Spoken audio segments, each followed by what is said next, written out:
going on, dude? What's going on, Ted? Having myself some nice shaga with a nice ginger addition. Yeah, dude. Super smooth. It's shaga time. Shaga time. Cheers, brother. Buddy goes for the ginger addition. I just keep it pure shaga. Ginger's nice though, dude. It's a great addition. Gives it a nice little zing, little fire to it. I like it. It's your first time having shaga, right? Yeah. Alone, it's nice and smooth. I like it. Prior to having it today, what was your thoughts on shaga? I had none. No? No. You just had heard about it here and there? Heard about it, but I hadn't really researched it. Cool. You think you'll research it after you have it now that it's in your system? If I feel different from it, yeah. Cool. I mean, I probably will anyway. You'll feel different once you research it. the placebo effect, eh? Yeah. Yeah, dude. I like it. It's great to keep warm in the winter. A lot of people think they need to go for like warm foods, but if you're just putting it in warm liquids, you keep warm. Yeah, that was one of the great tips I listened from you. You're just like, yeah, just have warm water or tea, herbal teas during the winter. Like if you're going fruitarian, and like it actually helps so much. Like you don't feel like you need like heavier or even like warming foods. At the same time, you'll also want to avoid the frozen foods. Yeah. Like in the summer, they're great. Yeah. Ice cream's great. Cold smoothies are great. But in the wintertime, like I thaw all that out. Yeah. So Patrick, why are you on the show? It's a good question, Ted. I'm asking myself that right now. What's up, man? I wanted to bring you on the show because you've told me some really crazy stuff off camera that I think a lot of people could benefit from hearing now that you're on camera. And one of those things is the fact that you did more than 100 days on just juice. Consecutive days. How many days exactly? 136 days on straight juice. 136 days, bro. That's like more than a lot of people right now who've ever been even alive. Like there's a lot of kids out there who are 134 days old right now. That's true. So that's true. Why'd you do 136 days on juice? Like, what made you pick that number? And what kind of juice did you drink? And why did you do it in the first place? So 136, reason why, it was purely intuitive.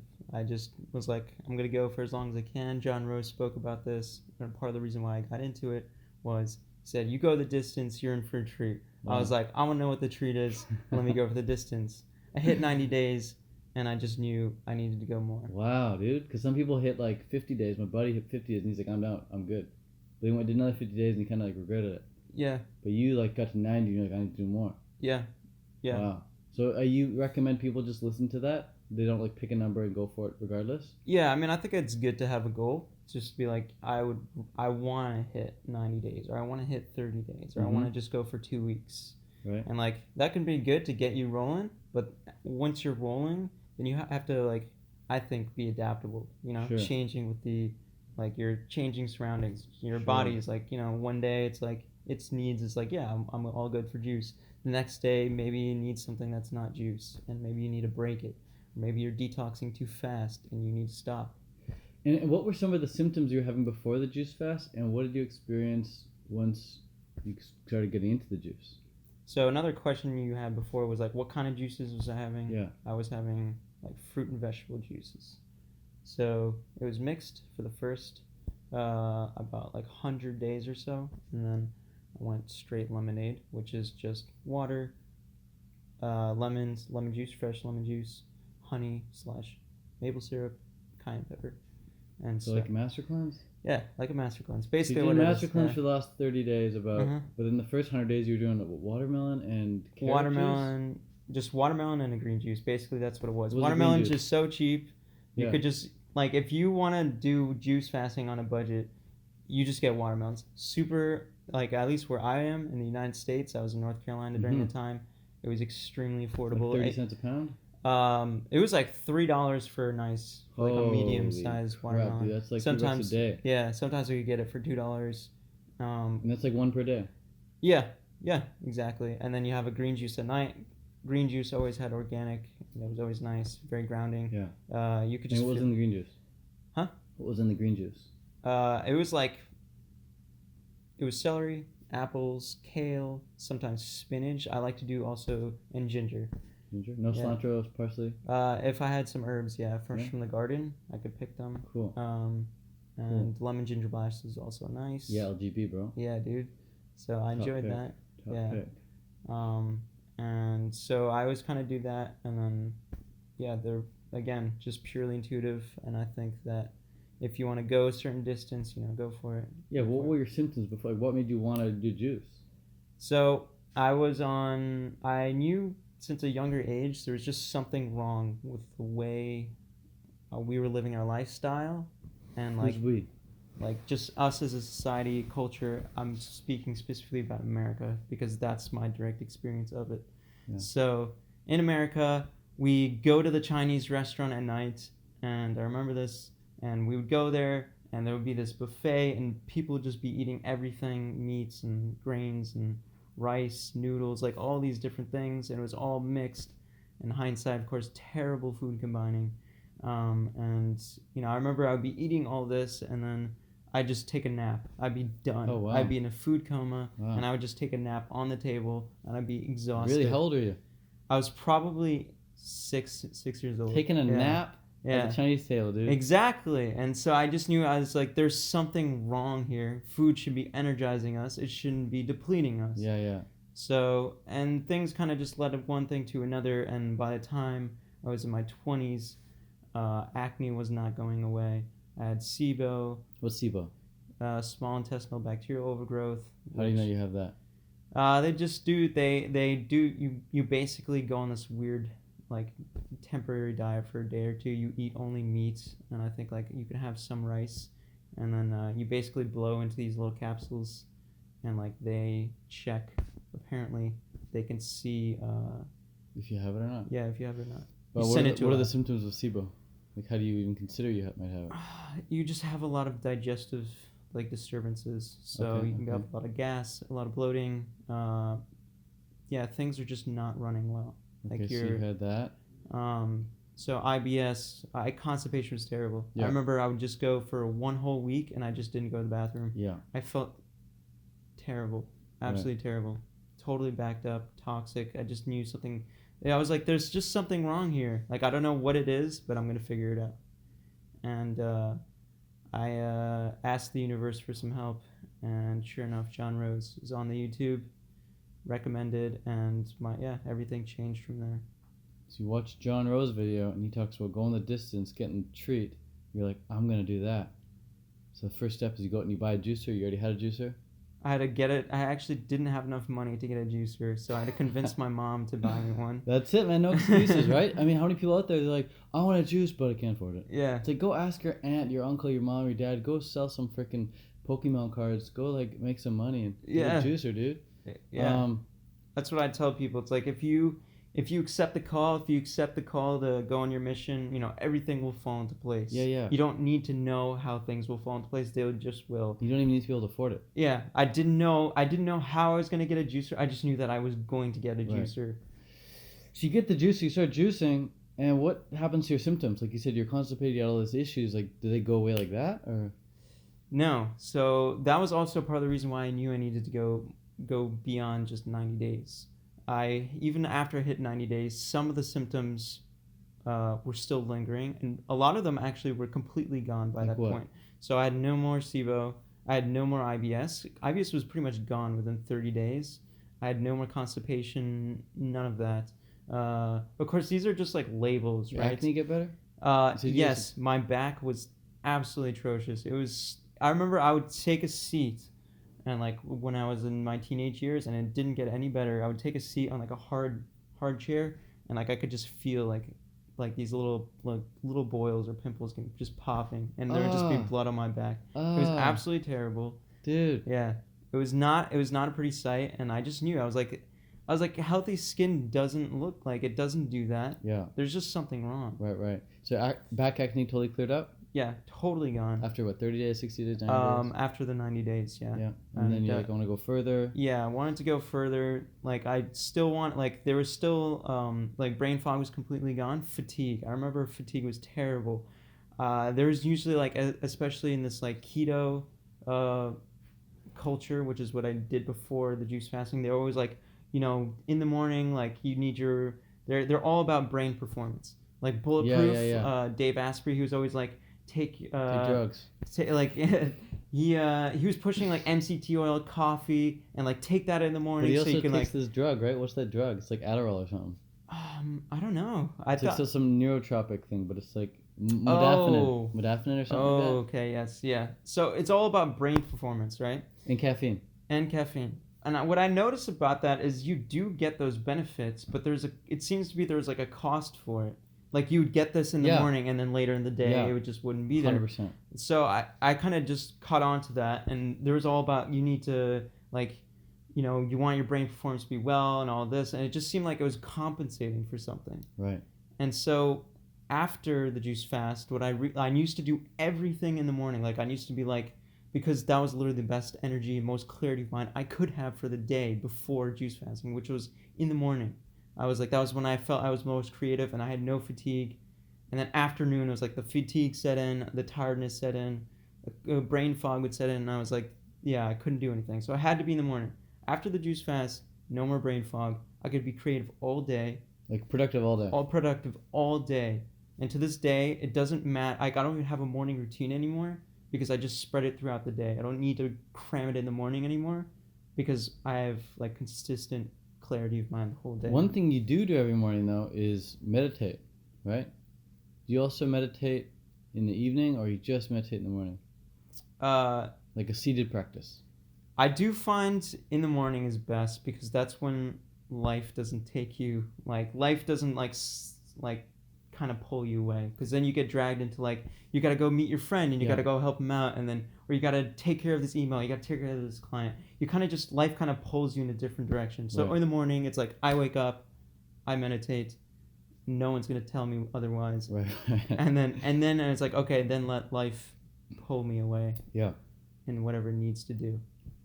And have you always meditated even during the juice fast, or is that something you've adopted recently? I've been doing it for years. You've been meditating for years, like before even getting into juice genres on anytime. Wow, dude. Yeah. When did you get into meditation? And why? Probably when I was maybe like 18. Wow, dude. Yeah. Early for a lot of people. Yeah. And what was the reason? It just felt right. It just felt right. Did you see someone meditating and like, I want to do that? Yeah. Yeah. Yeah. I mean, like there was like some YouTuber and who? It was Leo Guru. Leo. Yeah. And he made some videos on meditation. Mm-hmm. And yeah, I just kept doing it. Like I did it and it felt right, and I just kept doing it. So you started that when you're 18. How old are you now? 23. 23. Just getting into meditation, finding some benefits from that. What are a couple benefits that you personally get from it, that you know everyone else gets from it too? So meditation is, I think it's like one of the best ways to dissolve. It's kind of like, I like the statement, awareness alone is curative, which is like any of your neuroses, like any like psychological hiccups you have in life, like maybe you don't like the results you're getting in your life. A lot of the things that you don't like that are happening in your life or that you're not satisfied with is because of lack of consciousness. So if your diet, like if your health is shit, you're unconscious of something. Mm-hmm. There's something you're not aware of. And even if you don't know what it is you're doing that's harming you, if you just increase your consciousness enough, you can become aware of your sticking points. So the benefit is you can see where you're shooting yourself in the foot in life. Right. And yeah, I find, dude, I get answers in meditation to questions I didn't even know I had. Like, I'm not asking anything, I just get this, like, flash, I just get this answer, and I'm like, yo, my awareness is like, whoop. Almost every time I sit down, I'm like, whoop. Exactly. Is that how you got the answer to finding, like, the cure for all your... Yes, absolutely, yeah. That's the thing, it's like, I like also the saying, it's like, the teacher will show up when you're ready. Mm-hmm. And so, I don't think that I think that if I didn't meditate, then I just wouldn't have been ready. It just would have went over my head. I would have just been like, I wouldn't have been open-minded enough to like consider that going on a juice fast would like cure everything. When everyone else, especially in the medical community, in the allopathic medicine, told me otherwise. I remember one day I went to the specialist for skin, and she told me, like, I was telling her I was really frustrated because I didn't want to take any more antibiotics. I'd done that route. It cures it, and then it comes back. And the only reason why it does that is because your intake, you're consuming a poison. Your body's has to divert its energy from cleaning house to, I need to take care of this immediate problem right here. There's a toxin in my body. We need to get it out. And so it stops all the cleaning process, and that's what skin issues are. It's just a process of cleaning. Right. It's just a process of eliminating toxins out of the body. So I do think, meditation was key in that. It was because most people, they just be like, they're too conditioned. That's also one of the benefits of meditation, is it unwires your conditioning. Yeah. Oh yeah. You become less of a, because basically when you are under the conditioned paradigm, the government, and like I don't say this in a conspiracy way, but the government, your family, your culture, your society literally owns your thoughts, because those thoughts were implanted through you, through conditioning. So you believe that the world is bad, or you believe that you can't cure yourself, or you believe that the allopathic medicine is the only way to go. You believe antibiotics work. You believe in the flu. Mm-hmm. And so because of what you know, what you've been conditioned with, the knowledge you've been conditioned with, that controls what you do in life. Unless you become conscious of the conditioning, you can take a step back, and that opens you to the possibility of taking actions other than what seems obvious or seems like the right thing to do, or like what culture tells you is the right thing to do. That puts you into a weird box. That puts you into like the weirdo box or the extremist box, right? Kind of. I mean, if you think about it, what the allopathic medicine does today, I like to think, is like that is an extreme. It's just become like normatized. Like it's just normal. Right. So you're not normal if you start to own your thoughts again and start to like do things on gut instinct. Exactly, gut instinct. That's the thing. Is that there's the more conscious you become, the more actions you take from the heart, and so therefore the more your actions are authentic and not controlled by like, oh, I think I need to do this because my mom tells me I should do that, or I think I need to do this because this makes sense and this is logical. Sometimes the heart is completely irrational, but it's actually a thing that makes the most sense, which is a paradox. Yeah. So meditation is powerful. I do think if you have the personality for it, like if you have that inner discipline, then you should consider it because it's extremely powerful. Yeah, dude. What's one of your when it comes to raw foods, what's one of the beliefs that you used to have about it that you now no longer have? I didn't really have any beliefs coming into it. I didn't know anything about it, but I jumped headfirst into it.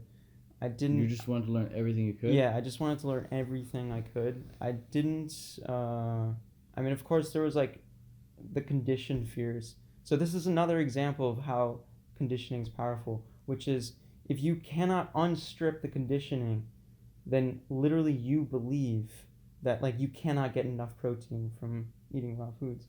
So you'll believe that you can't get enough protein if you don't eat meat.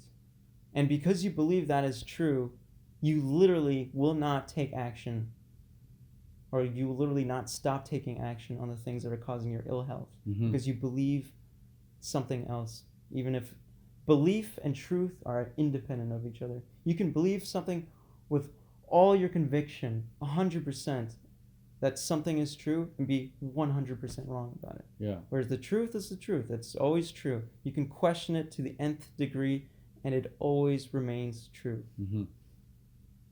So for you, when it came to raw food, you just want to learn it as much as you could. You've been doing it raw for how many years now? Like 3 years? Almost 2 years now. 2 years? Yeah. And was there something that what was one of your biggest fears initially coming into it? Did you have any like issues or like concerns about it that have now been alleviated? Honestly, I didn't have any fears going into it. I just knew there was like synchronicities along the juice fast. I just knew I was on the right path. Like things were lining up perfectly. When you have these synchronicities, which is like when there's flow in your life. Like I'm sure most people can recall, like when they were a child, they were just flowing with life. Things were, you were just always in awe, and you were always curious of things, and like everything seemed so magical. There was just this electricity to life, and you just knew things, like you didn't care. Like things were always good. Yeah. Even if things weren't so good, things were still good. Like your parents could be fighting, and maybe it would make you a little sad, but you'd still be, as a whole, you'd be in the flow of life and happy, content. So I knew there was just synchronicities in life. Things were lining up. I got the juicer somehow. I was getting all these amazing finds, like at the grocery store. I was getting amazing fruits. Right. Things were just lining up. I started to see benefits, like no more issues in my gut. I was like, I just knew. I was like, things are going in the right direction. If I just keep going in this, let's just see what happens. Things have already gotten pretty bad. I don't really have much to lose. I mean, the doctors are telling me that I need to take all these like drugs and stuff. And back to the story, which is like one of this like skin specialist, she was so adamant that for the rest of my life, I would need to take skin benzoyl peroxide, which is a common over-the-counter like acne treatment. She said I would have to take that for the rest of my life, but I knew in my heart, I was like, that's not true. I was like, you're wrong. I was like, that is bullshit. I was like, and you know it too, but you're just unconscious of it. I was like, there's another way. So I was like, I'm not going to the drug route anymore. I was like, I have pretty much nothing to lose. I was like, what could go wrong if I just up the intake of eating the most nutritious and also healthy, beneficial foods on the planet, which is just fruits and vegetables. Yeah. I mean, no one will. I mean, everybody will tell you eat more vegetables, and sometimes they'll even tell you eat some more fruits. But like everybody, it seems like in culture, freaks out if you make your diet exclusively of just the most nutritious parts. So why not? It's like, why not just double down on your strengths, or why not double down on the strengths? Then just eliminate the weaknesses. What's something what's at least one mistake that you've made on your journey that you would have that you'd advise other people to avoid making because you've already made it? It's detoxing too fast.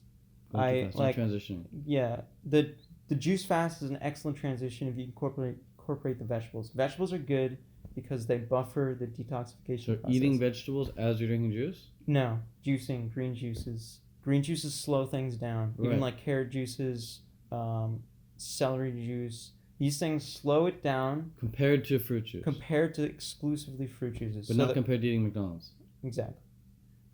Because like one mistake was I did at the end of my juice fast, I did like 28 to 30 days on lemonade, which I spoke about before, and that was too fast. I almost couldn't function. Like I remember I would be meditating for 10 minutes and I couldn't do it anymore because I would just get this insane detox like symptoms. It would just be too much. It was like telltale, like I would get the fatigue again, or but the fatigue was because things were getting loosened up, but they had nowhere to go.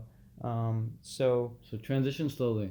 Transition slowly. So juice fast is a good way to go, but you don't do the fruit juices. Yeah. If you can't handle it the first time. Right. I'd say the same thing, dude. I think the reason I'm still raw to this day after about 9 years is because the first couple of years I let myself screw up a lot. I just kept trying to refine my approach, and every time I screwed up, I got back on track. But I know a lot of people, they want to go raw 100% overnight. They don't want to transition. They just want to go raw. Like now, they're like, I'm an extremist. I'm like, I'm an extremist. And I took a couple of years to get on this path. So if you're just trying to do it overnight, and you slip up and you make a mistake, you might think, oh, screw it, I can't do raw. I'm going to go back to cooked. I made like 200 mistakes. I slipped up like over 200 times my first couple of years. And so, I mean, doing like 136 days on juice after coming from paleo, like that's super extreme. I think it goes back to like, you have to know yourself. Like, if you have that personality where you like to go all in or none at all, then maybe it is a good idea to go all in and just go cold turkey. Sure, but if you make a mistake, just know that's part of the transition. It's okay. Just know that if you do make a mistake, it's okay. Like, allow yourself to transition. Yeah. Like, sure, try to do it overnight. I did. I tried to go overnight. I'm an extreme guy. I tried to go overnight, tried to go 100%, but I just kept failing. But I knew it's like what I wanted. I knew it was the ultimate truth. So instead of blaming the diet and saying, oh, the diet doesn't work for me, it was like, I just got to make me better so that I can make the diet work. Yeah, I agree. Yeah, I mean, I think that's good. I think it's great to be gentle with yourself. Like you said, like I like what you say. You're like, if you want to eat the cooked food, eat it, allow yourself to have it, but be honest about how you feel about it.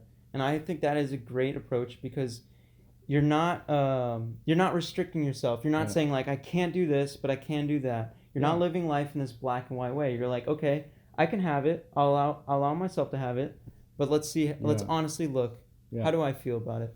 And I know other people out there are looking in from the outside, and they're saying like, oh, like, are you guys allowed to eat this? Can you eat this? Can you eat that? And my answer is always like, yeah, like I can eat that if I want, but I'm not gonna feel great, and I always want to feel great, so I'm not gonna eat that. But I can eat it. I just don't want to. But a lot of people have the mentality of like, oh, if I did that diet, I couldn't do this or I couldn't do that. But the truth is, you could do that. You can eat that. You can do that. But you're not gonna want to because you're just gonna be so accustomed to now feeling amazing that whenever you do eat the shit, you're gonna feel shit. So, yeah, man. And that kind of goes to, I like what John Rose says, which is like, human beings, we tend to move away from pain and we tend to move towards pleasure. Oh yeah. And there's nothing like pain to motivate you to change. Yeah. Sometimes you have to hit rock bottom to want to make a change. And yeah, sometimes you have to let yourself eat the cooked food. Yeah, slip up enough times. Yeah. And to say that's it. Yeah, and just be like, okay, I've had enough. No more of this. And I also, another thing I did a lot was in the beginning was I had too many nuts. Like I would just eat too many cashews. Yeah, it's a big issue. They're the cashews. Really addicting, very good, but it's just, you can feel the difference. Yeah. If people want nuts or seeds, I recommend the hemp seeds instead, for sure. Or if you're gonna have any nuts, make nut milk out of them and drink it rather than eat them. But yeah, man, our time's almost up. Thanks for the chat, man. Yeah. Any final words for people out there? Maybe some last bit of advice for anyone watching? Yeah. I guess the only thing I can leave it with is just life is unfolding perfectly, so enjoy it. Yeah. It's perfect. Thank you. If you made it to the end of this video, please consider subscribing. Please give this video a thumbs up. And you can find Patrick's info in the link in the description. Thank you very much. See you guys. Peace.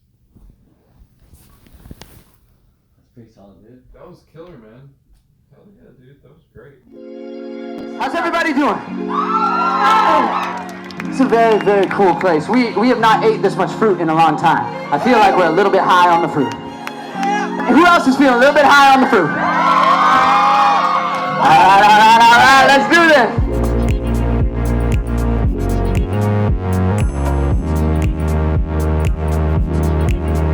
Ladies and gentlemen, you are beautiful, beautiful people. Oh my goodness, it must be all that fruit you eat.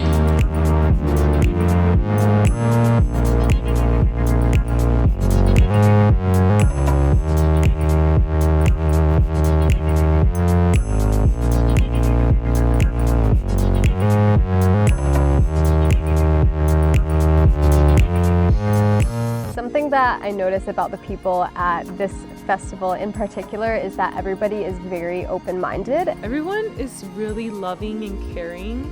I can feel their good hearts. Everyone is very welcoming and everyone is so eager to learn and become a better version of themselves. Yeah, I've met so many new people at this festival. There's so many cool people from all over the world. I know a lot of people I'm going to stay in contact with after the fruit festival. Really just, it's all about the people coming together and just enjoying fruit life and everything beautiful that comes with that.